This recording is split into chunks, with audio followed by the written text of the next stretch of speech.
born into a chaebol family already sounds like living life on easy mode. And when you add the chance to become an idol on top of it, it feels like the universe is handing you everything at once. From the outside, it looks like pure luxury and fame, but the reality of being a Nepo baby in K-pop is far messier, with heavy expectations and constant criticism that no one really talks about. One of the clearest examples of a Nepo baby in K-pop right now is Annie Moon, and she hasn't exactly shied away from opening up about what this life really looks like. Annie, whose full name is Moon So-yoon, instantly caught the attention of netizens the moment she stepped into the spotlight. She's the eldest daughter of Shinsegae President Chung Yuk-young and former Minister of Trade, Industry and Energy Moon Sung-wook, and her great-grandfather founded Samsung, which places her in Korea's fourth-generation chaebol class. In other words, she's really not your regular idol. Instead, she represents the rare overlap between entertainment and being an heiress to one of the most powerful family legacies in South Korea. For a couple of years, Annie trained under the Black label and was widely expected to debut with her highly anticipated girl group Meow. Her name popped up constantly in speculative lineups online, and leaked practice room photos only made fans more convinced she was guaranteed a spot. But then suddenly, in May 2024, everything changed overnight. On May 11th, the Black label suddenly announced that Annie would no longer be part of Meow, just one day after several Korean news outlets reported that she'd been dropped from the group for personal reasons. The announcement fueled endless rumors, with some fans assuming she had quietly chosen to step away from idol life altogether. And honestly, given her background, the idea wasn't that far-fetched. Growing up in unimaginable wealth, surrounded by executives and institutions most people only ever hear about, the thought of grinding through the harsh and exhausting world of K-pop seemed almost impossible to picture. Some netizens even half-joked that Annie had simply realized she was richer than any idol could ever hope to be, so why bother with all the stress and effort? However, Annie didn't disappear like people expected. Rather than debuting with Meow, she entered the spotlight under the Black label once again, this time as part of the co-ed group ALLDAY Project. It was a surprising move that made history as the first time a member of South Korea's elite chaebol class officially debuted as an idol. On top of that, Annie had already built an impressive academic background with credentials from Columbia University, and netizens had already speculated that she wanted to work in entertainment months before her debut. Among the public, Annie's debut didn't just spark curiosity, it kind of turned her life into a case study of what it really means to be a chaebol daughter in K-pop. And as she's opened up more about her experiences, fans have gotten a rare glimpse behind the curtain, seeing both the privilege and the pressure that come with a name as heavy as hers. Annie herself has been pretty open about what it took for her to actually step into the idol world, and it wasn't as simple as just saying she wanted to do it. On a recent appearance with ALLDAY Project on Big Bang Daesung's YouTube show, she revealed that her family was completely against the idea of her becoming an idol. For 10 years straight, she pushed back against that disapproval, telling them over and over that this wasn't just some phase. Eventually, they gave her a condition. If she got into an Ivy League school, she could chase her dream. So she did exactly that, earning a spot at Columbia University in New York, which she now calls the price of her freedom. When Daesung asked if her family really backed off after that, Annie just laughed and admitted they didn't really have a choice since the deal had already been made. To many, Annie's story sounds like the perfect way to make her struggle feel relatable. At the end of the day, it's about a rich girl fighting for her dreams against her family's expectations, forced to prove herself through education before stepping into the spotlight, and in a way that makes her seem almost like every other trainee who's told to study hard before chasing a career in music. But here's the catch. Going to an Ivy League university wasn't just any study well condition, it was the kind of challenge that for most people is impossible, yet for Annie, it was a box she was always likely to check. Her grandfather had a graduate degree from Columbia, her sister went there too, and with legacy admissions and chaebol status on her side, netizens argue her fight for freedom sounds a lot less rebellious and a lot more predetermined. So while it plays well as a story of struggle, many people can't help but see it as carefully packaged PR that doesn't quite erase the privilege she was born into. And this privilege has stayed a great point of discussion even after her official debut. Fans joke that with her chaebol background, they'd be terrified to even work as staff on her team. The idea of being a manager or stylist who accidentally upsets her has people imagining an entire company walking on eggshells just to avoid stepping out of line. Others have already predicted that Annie will end up getting the Wonyoung treatment times 100, with every move of hers magnified and every interaction with her group members overanalyzed. Some even admitted they already feel bad for the other members of ALLDAY Project, who'll likely spend their careers under the shadow of Annie's name and status, whether they like it or not. Of course, when it was rumored that Annie would be debuting in the K-pop industry, netizens had a lot to say, and not all of it was positive. Some fans were quick to point out that while nepotism isn't exactly new in K-pop, the idea of a billionaire heiress joining the scene just felt different. One comment that that blew up online summed up the feelings among netizens perfectly. This fan admitted they couldn't root for her at all because it felt like she had simply bought her way into the industry. It's no secret that plenty of idols come from wealthy families, but Annie's level of privilege is another dimension entirely. People were even joking that if she didn't get her way, she could have just bought the whole label herself. The doubts didn't stop there, as many argued that Annie most likely used her privilege to get into the black label, and that the presence of billionaires in K-pop takes away most of the fun. With so much money and power behind her, she's seen as untouchable, someone who could always rely on the media to protect her if anything went wrong. Fans pointed out that this raises the expectations even higher, since if she isn't extremely talented, her career will only ever look like it was bought. The truth is that the public didn't really know what Annie's journey was until her debut, and they were wondering if she went through the regular auditioning process. Many feared she had just gotten into the industry due to her name. Even if Annie is talented, even if she's genuinely kind, her name alone guarantees her opportunities and safety nets that most trainees could never dream of. Other idols, no matter how skilled, have seen their groups fail because the industry is brutal and unforgiving. But with a chaebol surname backing her every step, fans feel like Annie will always land on top no matter what.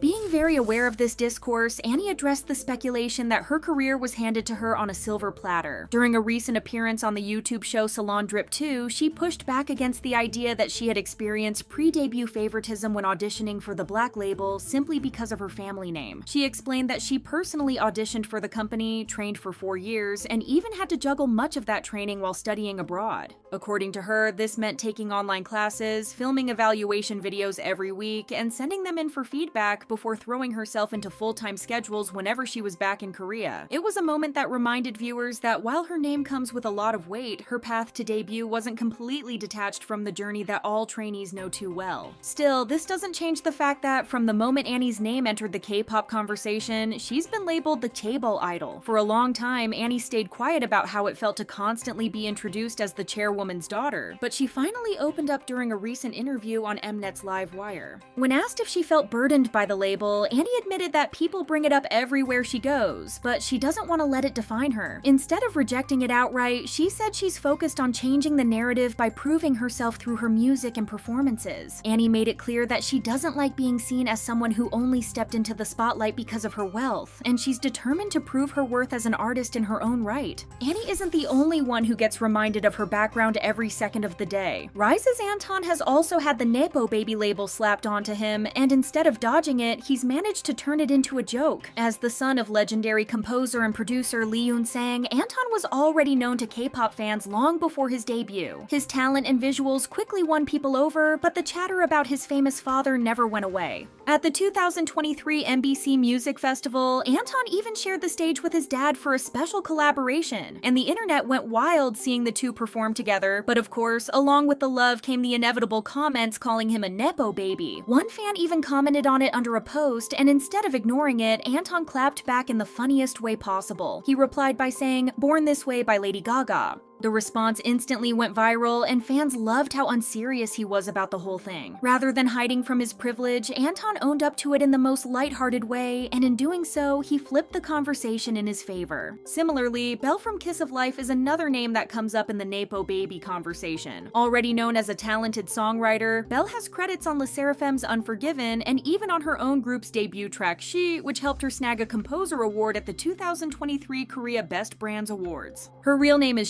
Chaewon, and she just happens to be the daughter of Shim Shin, a singer who was extremely popular in the early 90s. Since her debut, Belle has been open about how much her dad has influenced her music and how supportive he's been of her career. She's even said she'd love to collaborate with him in the future. Idols like Belle are not only born with industry connections, but also with built-in mentors who can guide them, give advice, and smooth out some of the struggles most trainees have to face on their own. It doesn't erase her talent, but it does make her journey into K-pop look a lot easier compared to those fighting their way in without a famous name behind them. At the end of the day, fans remain deeply divided over wealthy heirs and well-connected kids stepping into the K-pop scene. On one hand, some argue that if anyone should be risking their youth in such a notoriously harsh and exploitative industry, it might as well be people with enough money and security to walk away without their lives being ruined. But on the flip side, these privileged idols are often the ones taking up spots at the biggest and most powerful companies. Back in the day, these were the spots that turned ordinary trainees into huge success stories. Now Nowadays, less fortunate kids get pushed into smaller agencies with fewer protections, often left to gamble their futures in far shadier environments. Many believe that the question we should ask ourselves is, if K-pop becomes dominated by heirs and insiders, what does that mean for the overall quality of the music, the performances, and the industry as a whole? This is definitely something to think about, especially as more Nepo babies are bound to enter the industry and change the way we see K-pop idols in the years ahead.